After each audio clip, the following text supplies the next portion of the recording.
नमस्कार बच्चों। कल की तासिका में हमने वारिस कौन इस पाठ का अध्ययन किया था। सिर्फ एक बात रह गई थी उसमें से कि मैंने आप लोगों को गृहपाठ नहीं दिया था। ठीक है, तो यह तासिका शुरू करने से पहले आप लोगों को क्या करना है, गृहपाठ लिख कर लेना है। गृहपाठ बहुत आसान है, मैंने छुड़ा कर भी लिया था। आपको क्या करना है, पन्ना नंबर 5 निकालना है। पन्ना नंबर 5 बहियों में लिख लो कि आपको कौन सा गृहपाठ बनाना है। ठीक है, गृहपाठ पहला पन्ना नंबर 5, उस पर सूचना के अनुसार कृतियां करो।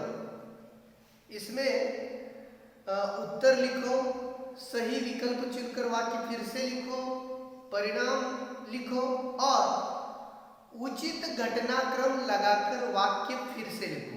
1, 2, 3 और 4 ये जो 4 कृतियां आपको बताई गई है, जो सवाल बताए हैं उनके जवाब आपको आपने आपके गृहपाठ पर लिखने हैं।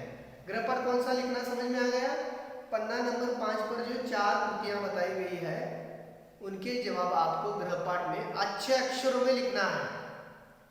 मैं वह गृहपाठ जांचने वाला हूं, इसलिए आपको क्या करना है की 100 पणे वही घालायचे लहान गृहपाठासाठी। लहान 100 म्हणजे 80 पणे सुद्धा चालेल, छोटी वही, मोठी नाही छोटी वही, आणि त्याच्यामध्ये हा गृहपाठ लिहायचा आहे। ठीक है, तर गृहपाठ समजलं तुम्हाला कोणता लिहायचा है?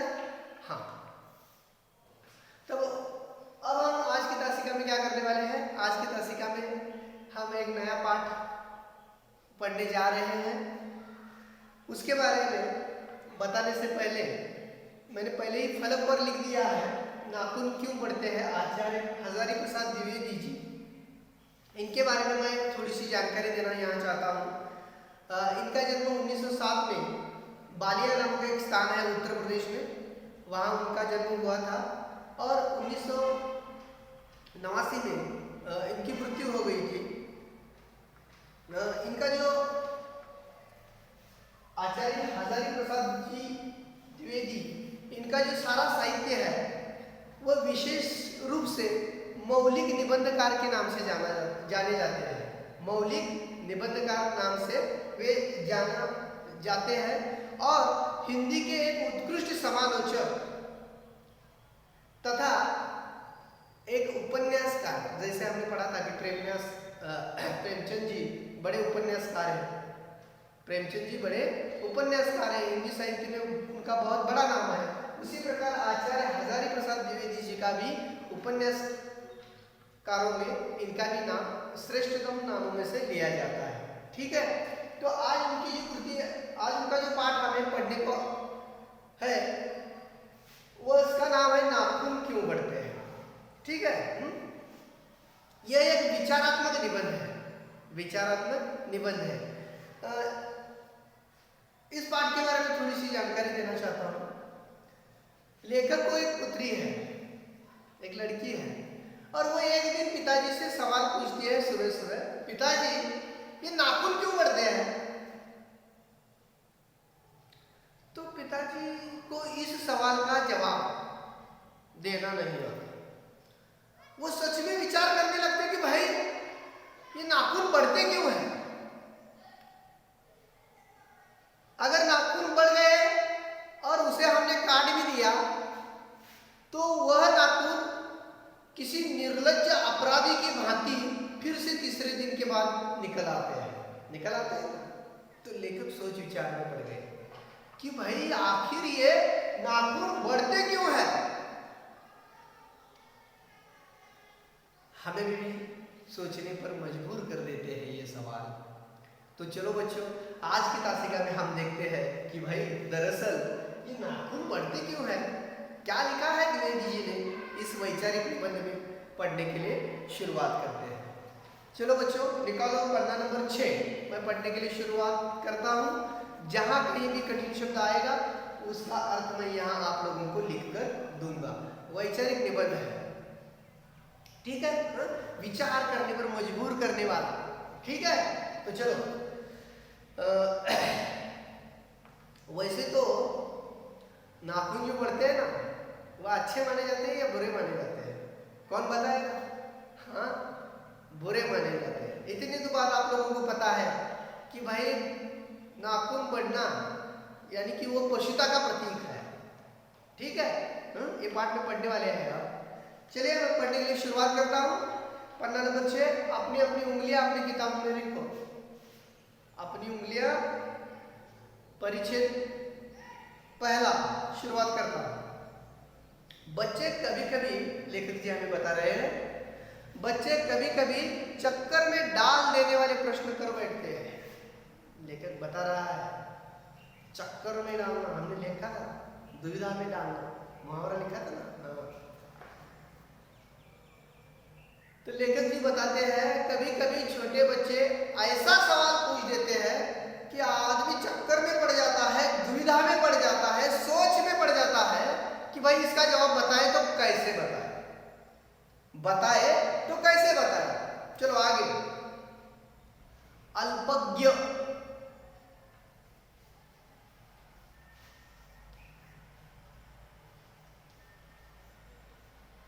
अल्पज्ञ यानी कि कम ज्ञान वाला आदमी। अल्प यानी कि कम, ज्ञ यानी कि ज्ञान।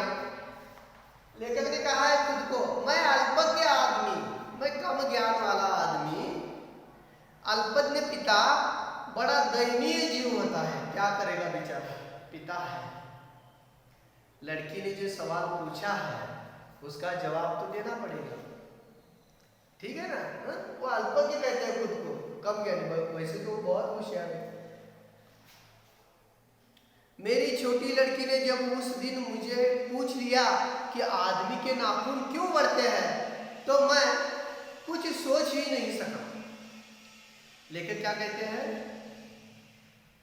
जब मेरी छोटी लड़की ने मुझे पूछा कि पिताजी ये नाखून बढ़ते क्यों हैं, इसका क्या उपयोग है, किस काम के लिए ये बढ़ते हैं, कौन बता सकता है कि नाखून क्यों बढ़ते हैं? हाँ, नहीं बताते, बताना नहीं आता। क्यों नहीं आता? क्योंकि हमें भी मालूम नहीं है नाखून क्यों बढ़ते हैं। सही बात है ना। तो उसका उत्तर हमें इस पाठ में मिलने वाला है कि भाई नाखून बढ़ते क्यों हैं। तो चलो आगे। हर तीसरे दिन नाखून बढ़ जाते हैं। लेखक क्या बता रहा है, हर तीसरे दिन, आज आपने नाखून काट दिए तो तीसरे दिन वो फिर से निकल कर आ जाएंगे। परत येतात की नहीं, हाँ, काट दीजिए, वे चुपचाप दंड स्वीकार कर लेंगे। लेखक ने कितना अच्छा यहाँ लिखा है। लेखक क्या करते हैं, लेखक कहते हैं हमें, अरे भाई वो नाखून बढ़ गए हैं, हमने उन्हें दंड दिया, उन्हें शिक्षा दी। कौन सी? काटने की। दंड कौन सा दिया? मराठीत शिक्षा म्हणतो ना त्याला, आपण त्याला शिक्षा केली, दंड दिला, काय दिला, कट करून टाकले, कापून टाकले, तरी पण ते तिसरे दिन, त्याच्यावर त्यांनी उत्तर काय लिहिले बघा, चुपचाप दंड स्वीकार कर लेंगे, जो दंड देना है दीजिए, हम फिर से आएंगे, कितनी बार भी काट दो हम फिर से निकल कर आ जाएंगे। पर निर्लज्ज अपराधी की भांति, जिस प्रकार अपराधी निर्लज्ज होता है ना, जो गुनाह करता है उसे हम अपराधी कहते हैं, उसी प्रकार निर्लज्ज अपराधी की भांति छूटते ही फिर जैसे के तैसे हो जाते हैं। आपने काट कर उसे छोड़ दिया, ठीक है, नाखून जितने बढ़ गए उसको काट दिया, हमने देखा कि सारे नाखून अब खत्म हो गए, तीसरे दिन वो फिर से वापस आ जाए। उस अपराधी की भांति जिसे कितनी बार भी जेल में डालो, जेल से निकल कर आएगा तो फिर गुनाह करेगा, फिर वो जेल जाएगा, उस निर्लज्ज अपराधी के भांति। ये बात कवि लेखक हमें समझाते हैं। अब नाखून क्यों बढ़ते हैं, इसके इतिहास के बारे में लेखक ने थोड़ी सी जानकारी दी है, हम उसके बारे में अब अध्ययन करेंगे। कुछ लाख ही वर्षों की बात है, उंगलियां रखो, कुछ लाख साल पहले, इतिहास पढ़ रहे हैं, कुछ लाख साल पहले की बात है, जब मनुष्य जंगली था। जंगली यानी कि पूरी तरह से जंगल में रहने वाला। तब हमारी ये जो सामाजिक व्यवस्था है ना, ये व्यवस्था नहीं थी, सब आदमी जंगल में ही रहते थे। कुछ लाख वर्ष पहले वन मानुष जैसा, वन मानुष वन यानी कि जंगल, मानुष यानी कि आदमी। तो वन मनुष्य के अर्थ क्या होता है यहाँ? जंगली मानव। हाँ? और इसका एक दूसरा अर्थ है वन मानुष। लिखो,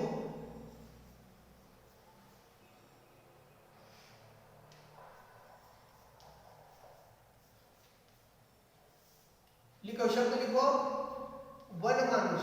इसका मतलब है आदमी का जो विकास हुआ है ना, वो एक बंदर से हुआ है। पहले आदमी बंदर की भांति था, ठीक है। जैसे जैसे उसमें क्रमिक विकास होता गया, उत्क्रांति होती गई, वैसे वैसे उसमें बहुत सारे बदलाव हो गए।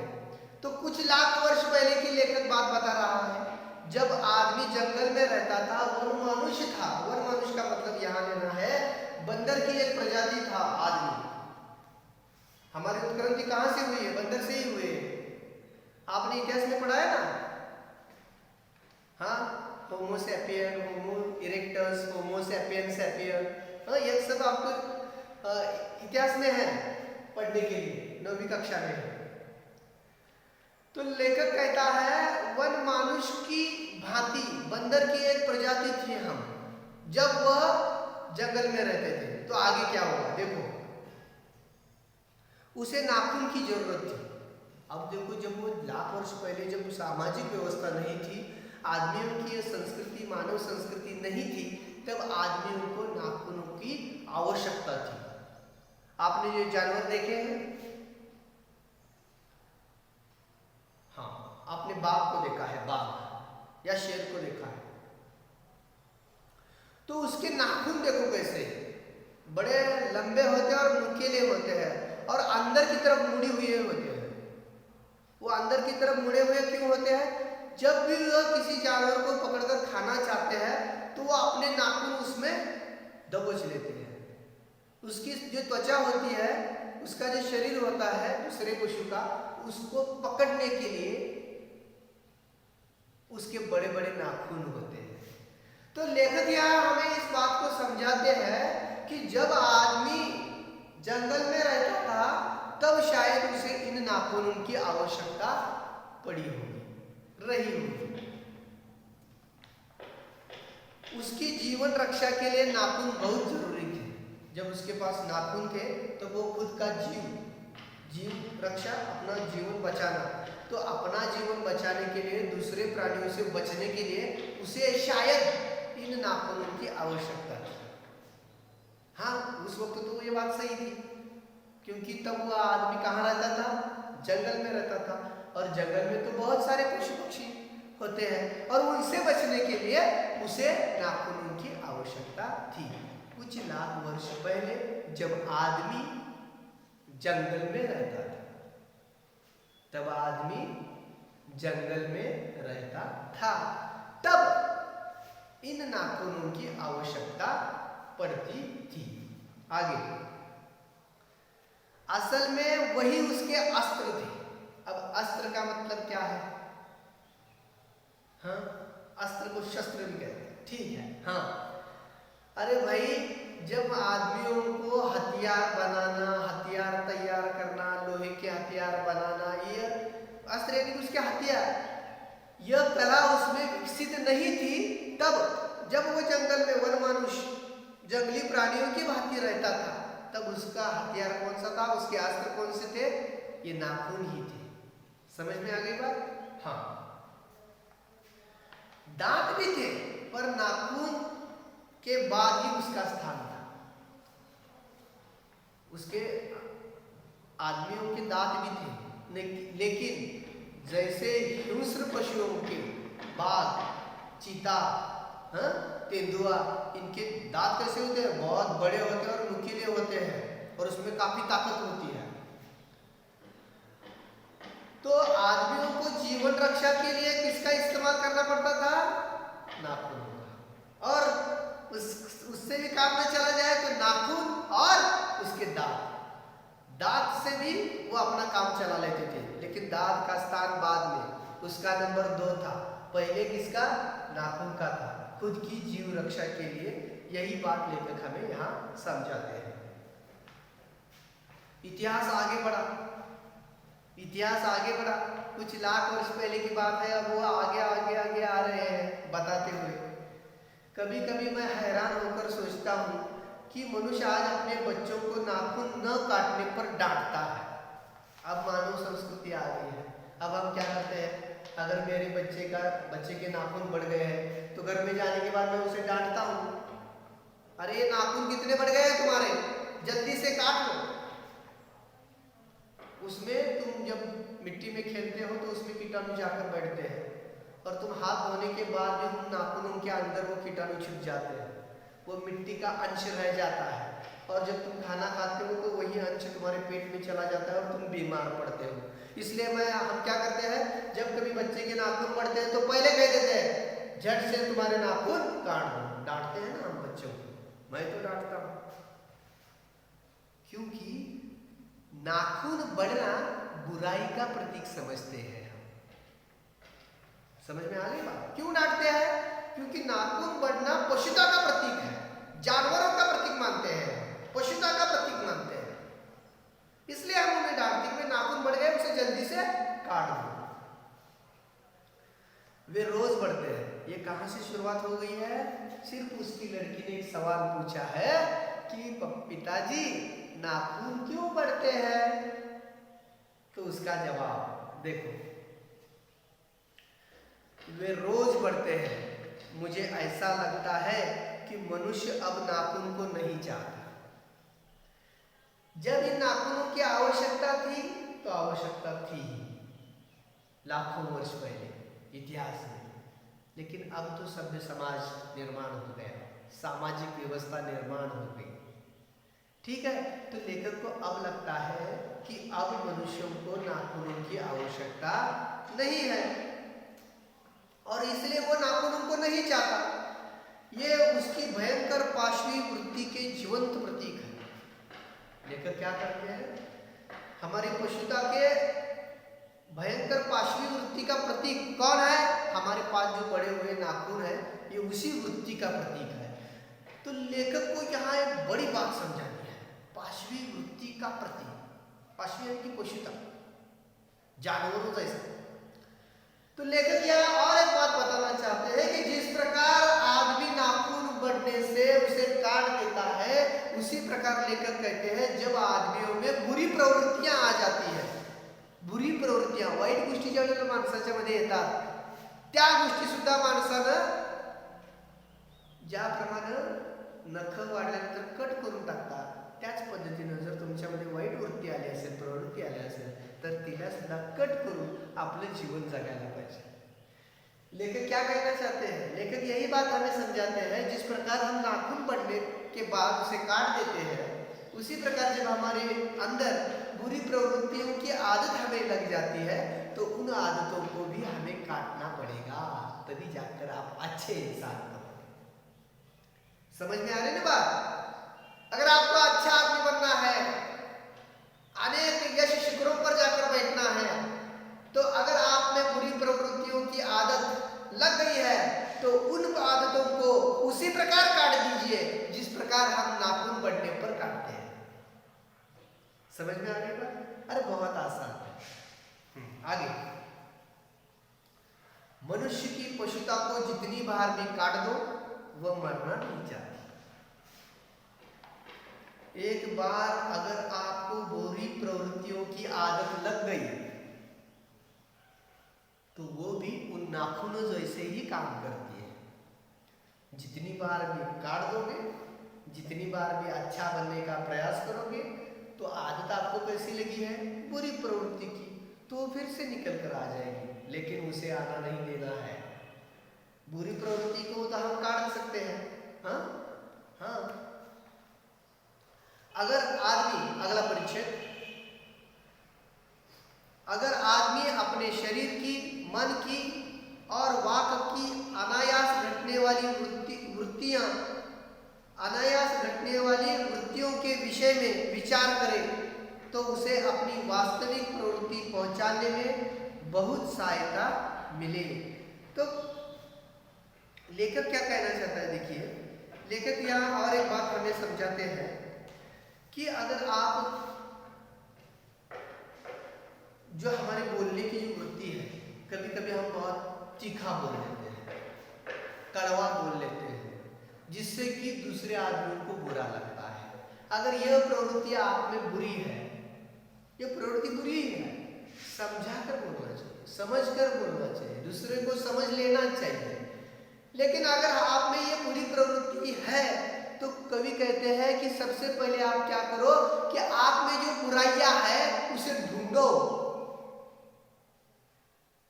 उसे समझो कि और इसे जान लो, जितने जल्दी जान सको अच्छा है। अगर आपको पता चल रहा है कि भाई ये मेरी प्रवृत्ति खराब है, बुरी है, तो उसे भी उसी प्रकार काट दो जिस प्रकार हम नाखून बढ़ने पर काट देते हैं। यही बात समझ जाते हैं। नाखून क्यों बढ़ते हैं? इस वैचारिक निबंध के माध्यम से। देखो, मनुष्य की नक भी कहते हैं, नक बढ़ा लेने की जो सहजात वृत्ति है वह उसे पशुत्वा का प्रमाण है।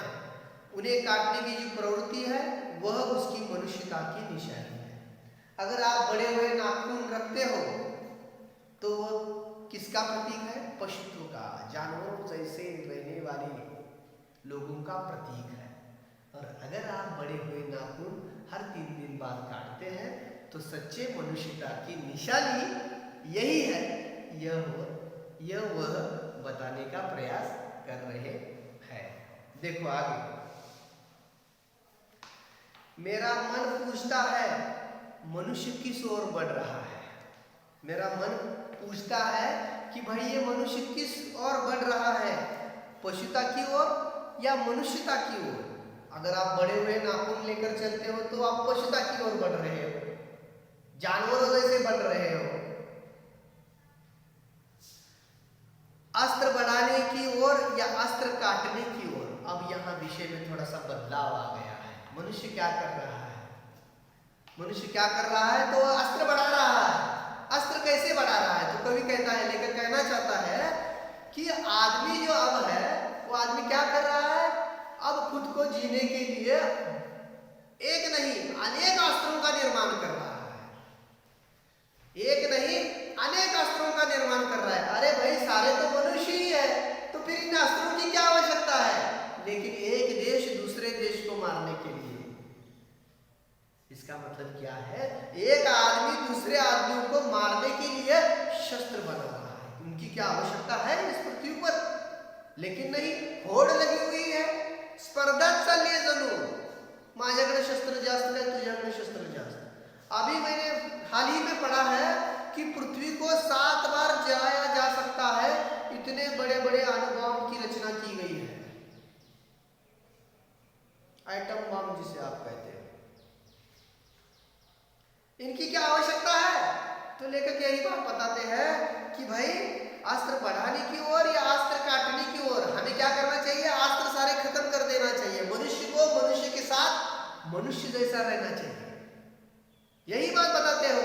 आगे बताते हैं, मेरी निर्बोध बालिका ने मानो मनुष्य जाति से ही यह प्रश्न किया है। जो मेरी छोटी लड़की है ना, इसने शायद यही सवाल पूछा है सब लोगों से। ऐसा लेखक को लगता है, द्विवेदी जी को लगता है।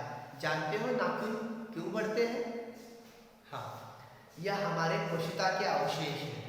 ये मनुष्य में जो पशुता है ना, बुरी आदतें हैं ना, बुरी प्रवृत्तियां है ना, ये दिखाने का काम, ये शेष रह गया है ना, उसके अवशेष है ये। ऐसा लेखक बताते हैं। मैं भी पूछता हूं, जानते हो ये अस्त्र शस्त्र क्यों बढ़ रहे हैं? यह हमारी पशुता की निशानी है। आमच्यामध्ये वाईट भावच आहेत ना। भारत देशाचं दुसऱ्या देशावर युद्ध झालं तर आपल्याला लढायला हथियार पाहिजे। तो लेखक कहता है, अरे भाई झगड़ा ही क्यों? अगर झगड़ा ही नहीं होगा, झगड़ा होगा तो हमें उन पर विजय कमानी है, हमें उनको मारना है। ये सारी वृत्तियां जो है, ये सारी की सारी वृत्तियां पशुता की निशानी है। यही बात लेखक हमें समझाना चाहते हैं। ठीक है, तो लेखक क्या कहना चाहते हैं? लेखक कहना चाहते हैं कि भाई स्वराज तो मिल गया है। हर एक देश अपने अपने स्वतंत्र तरीके से जीवन जी रहा है। तो इन अस्त्र शस्त्रों की आवश्यकता ही क्यों है? आप अभी भी देख सकते हो, हर कोई देश यही काम में लगा हुआ है कि मेरे सैनिक कितने हैं, मेरे पास लड़ाकू जहाज कितने हैं, मेरे पास कितने बम हैं। तो ये सारे अस्त्र शस्त्रों की जो होड़ लगी है ना, ये सारी पशुता की निशानी है। और इस निशानी के अवशेष जो है ये हमारे नाखून है जो अभी बच गए हैं। क्यों बच गए हैं, क्यों रह गए हैं? क्योंकि यह बुरी प्रवृत्ति के अवशेष है। यही बात वो हमें समझाना चाहते हैं। इसके आगे का जो हिस्सा है बच्चों, इसके आगे का जो हिस्सा है वह हम कल की तासिका में पढ़ेंगे। आज आपको क्या करना है, जहाँ तक मैंने आप लोगों को पढ़ाया है वहाँ तक आप लोगों को फिर से एक बार पढ़ना है, तब जाकर आपको पता चलेगा कि इसमें क्या है। मैंने अभी बता दिया है नाखून क्यों बढ़ते हैं। सिर्फ आज आपको अध्ययन के लिए बहुत कम अध्ययन दे रहा हूँ मैं आपको। स्वाध्याय वगैरे काय आज काय नाही, फक्त काय करायचं आहे, जो मी एक पान पहिलं पेज शिकवलेला आहे तेवढं मन लावून 2 वेळेला वाचायचं, 2 बार इसे सिर्फ पढ़ना है, ठीक है। हाँ, तो आज के लिए हम यहीं पर रुकते हैं। धन्यवाद।